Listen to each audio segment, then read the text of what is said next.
DAV परिवार का बहुत शुक्रगुजार हूं कि हमें ये अवसर मिलता है। खास करके दुलारचंद जी का मैं आभारी हूं। दुलारचंद जी और हमें बहुत ज्यादा बातें नहीं होती, लेकिन एक एहसास हम दोनों में अदृश्य सा रहता है कि हम एक दूसरे को बहुत पसंद करते हैं। हमें कोई कारोबार नहीं है, हमें कोई रिश्ता नहीं है, लेकिन एक दिली रिश्ता है। और जिस कारण से जब जनवरी का माह आता है, 22, 21 जनवरी, 20 जनवरी होने को होता है कि दुलारचंद जी का फोन की घंटी मेरे मोबाइल में अवश्य ही बजता है। और मैं जब होता हूं तो मैं यहां पे आना अपना सौभाग्य मानता हूं। आज बहुत हर्ष का दिन इसलिए भी है कि आज इस विद्यालय का स्थापना दिवस है, और दूसरा यह स्थापना दिवस आज ही इसलिए है कि आज नेताजी का जन्मदिन है। और आप सभी जानते हैं कि नेताजी पूरे विश्व में, न सिर्फ भारत में बल्कि पूरे विश्व में अगर नेता का किसी को ख्यात मिला है, नेता की अगर कोई पदवी किसी को मिली है, तो एकमात्र शख्सियत वो है जिनको हम सुभाष चंद्र बोस के नाम से जानते हैं। नेता तो कई होते हैं, पूरे विश्व में होते हैं, और हमारे यहां ज्यादा होते हैं, लेकिन जिस नेताजी को नेताजी कहने में फक्र महसूस होता है, गर्व महसूस होता है, जिसको याद करने में सीना चौड़ा होता है, वो एकमात्र शख्सियत है, और उस शख्सियत का नाम सुभाष चंद्र बोस है। प्यारे बच्चों, आप ही की तरह बच्चे थे सुभाष चंद्र बोस, जिनकी जयंती में आप यहां पे जुटे हैं। काफी मेधावी थे, बहुत तेज थे, और मैं बता दूं, अभी छोटी छोटी नौकरियों के लिए अपने बच्चों को कहीं नौकरी मिल जाए, इसके लिए मां बाप परेशान सा रहते हैं कि कहीं कोई भी सरकारी नौकरी मिल जाए, क्लर्क मिल जाए, पारा टीचर मिल जाए, कुछ भी मिल जाए, उसे छोड़ना नहीं चाहते। लेकिन मैं आपको बता दूं, अंग्रेजों का साम्राज्य था, अंग्रेज ही अधिकारी बनते थे, और उस समय 1919 का समय था, वो 1919, जब सुभाष चंद्र बोस ने सिविल सर्विसेज की परीक्षा को क्रैक किया था। सिविल सर्विसेज की परीक्षा में टॉप हुआ था, टॉप, अंग्रेजों से को पछाड़ते हुए। उस समय वो परीक्षा इंग्लैंड में होती थी प्यारे मित्र, और इंग्लैंड से ही संचालित होती थी। जिस परीक्षा को क्रैक करने के बाद हमारे बच्चे डीसी और एसपी बनते हैं, उस परीक्षा को टॉप रैंक से आदरणीय सुभाष चंद्र बोस ने 1919 में पास किया था, लेकिन नौकरी नहीं की। इसलिए नौकरी नहीं की कि उन्हें आजाद भारत देखना था। और मैं आपको बता दूं, बहुत सारे इतिहासकार नेताजी सुभाष चंद्र बोस और महात्मा गांधी में मतभिन्नता की बात करते हैं। मतभिन्नता जरूर थी, लेकिन एक दूसरे के इतने सम्मान करते थे ये लोग, एक दूसरे का इतना इज्जत करते थे ये लोग, कि सबसे पहले राष्ट्रपिता का अगर किसी ने उपाधि महात्मा गांधी को दिया है तो वो सुभाष चंद्र बोस दिए हैं। जब वो भाग करके जर्मन गए थे, विश्व युद्ध की आग में पूरी दुनिया जल रही थी, और नेताजी को लगा था कि अगर हमें अंग्रेजों से लोहा लेना है तो हमें जर्मनियों का साथ चाहिए, हमें जापानियों का साथ चाहिए, हमें इटालियन का साथ चाहिए। और इसी क्रम में, जैसा कि अभी हमारे अनाउंसर महोदय बोल रहे थे कि नेताजी का संबंध झारखंड से भी रहा है। जी हां, बहुत रहा है। नेताजी को जब सजा हुई थी तो ब्रिटिश न्यायालय ने उनके खराब स्वास्थ्य को देखते हुए, उस समय वो बीमार हो गए थे, उन्हें उनके घर में कैद किया था। और ये ब्रिटिश साम्राज्य की बहुत बड़ी भूल थी, वो समझ नहीं पाया था।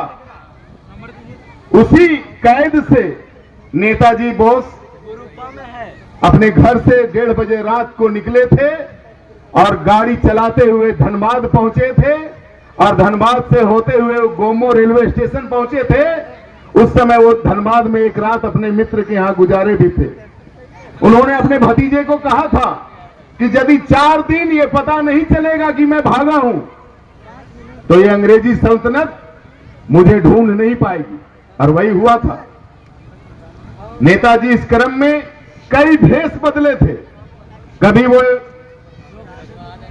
बीमा एजेंट बन गए, कभी वो गूंगा बन गए, कभी वो बहरा बन गए, कभी मुस्लिम का भेष ले लिया, कभी पठान का भेष ले लिया, कभी वो इटालियन बन गए। और इस तरह से उन्होंने गोमो रेलवे स्टेशन से ट्रेन पकड़ करके सियालदा एक्सप्रेस को पकड़ करके वो दिल्ली पहुंचे थे, और दिल्ली से फिर लाहौर, और लाहौर से फिर काबुल, और काबुल से फिर वो सोवियत रूस होते हुए जर्मन गए थे। एडोल्फ हिटलर से उन्होंने सहयोग मांगा था अंग्रेजों के खिलाफ। तो बड़ी लंबी कहानी है, और उस कहानी को अभी सुनाने का बहुत बच्चों का सुनने का मूड नहीं है। मैं दाल भात में मुसलचंद नहीं बनना चाहता, लेकिन नेताजी सुभाष चंद्र बोस के बारे में जितनी बातें कही जाए वो कम है। तो जिस नेताजी के सुभाष चंद्र बोस के नाम पे इस स्कूल की स्थापना हुई है, उनके जन्मदिन पे मैं कहना यह चाहता हूं कि आपको याद होगा जब आदरणीय नरेंद्र मोदी साहब की सरकार बनी इस देश में, तो आज के दिन को हमारे केंद्र सरकार ने पराक्रम दिवस के रूप में मनाते हैं। हमारा आज का जो दिन है वो पराक्रम दिवस भी कहलाता है, क्योंकि नेता सुभाष चंद्र बोस बहुत पराक्रमी व्यक्ति थे। हम ये कहना चाहते हैं कि शिक्षक चाहे तो दुनिया बदल सकता है। शिक्षक के हाथों में ही प्रलय होता है, शिक्षक के हाथों में ही निर्माण होता है।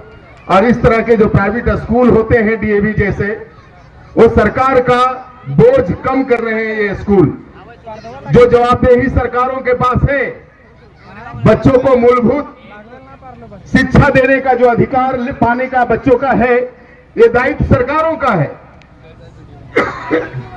लेकिन इस तरह के स्कूल जो अभाव में जिंदा रह करके, किसी ने फीस दिया, किसी ने फीस नहीं दिया, किसी ने फीस कम दिया, मैं जानता हूं इन विद्यालयों की पीड़ा क्या होती है। मैं अभिभावकों से कहना चाहता हूं कि आपके बच्चों को ये संवार रहे हैं, आपकी दुनिया को ये निखारने का प्रयास कर रहे हैं। रात दिन डीएवी के डायरेक्टर से लेकर के टीचर तक लगे हुए हैं आपके बच्चों को संवारने में। और जिसकी प्रतिमूर्ति आप यहां देख रहे हैं कि जो बच्चे ढंग से बोल नहीं पाते वो यहां पे परफॉर्म करके दिखा रहे हैं, तो कहीं ना कहीं इस परिवार को धन्यवाद जाता है, डीएवी परिवार को, जो हमारे बच्चों को इतना संवारने का काम करते हैं। एक बार जोरदार ताली विद्यालय परिवार के लिए आप लोग बजा दीजिए। और इसीलिए सरकार ने इस विभाग को सिर्फ शिक्षा विभाग नहीं कहा है, सरकार ने इस विभाग को मानव संसाधन विभाग कहा है, क्योंकि यही मानव संसाधन है। यही बच्चे कल डीसी बनेंगे, कल एसपी बनेंगे, कल दरोगा बनेंगे, कल बड़े नेता बनेंगे, कल मंत्री बनेंगे। तो यही बच्चे कल के भविष्य है, क्योंकि हम और आप कल रहेंगे नहीं। तो इन बच्चों को संवार जो रहा है वो बहुत उपकार का काम कर रहा है। और हम तमाम अभिभावकों से कहेंगे कि आप चाहे दूसरे खर्च को थोड़ा सा कटौती कर ले, लेकिन विद्यालय को उसका फीस जरूर दे। तभी ऐसे विद्यालय पनप पाएंगे, तभी ऐसे विद्यालय आगे बढ़ पाएंगे, और तभी आपके बच्चों की प्रगति हो पाएगी। दूसरी बात मैं विद्यालय परिवार को भी कहता हूं कि आप कभी भी किसी घुड़दौड़ और होड़ में मत फंसे, अपना यूनिक पहचान बनाएं।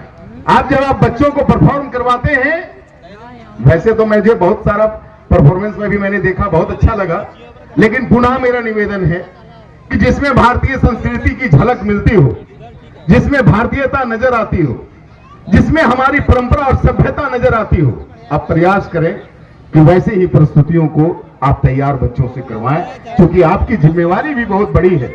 ये बच्चे कल भारतीयता का धोतक बने, ये बच्चे पश्चिमी नकल के धोतक ना बने, इसकी जिम्मेवारी आपके कंधे पर भी है।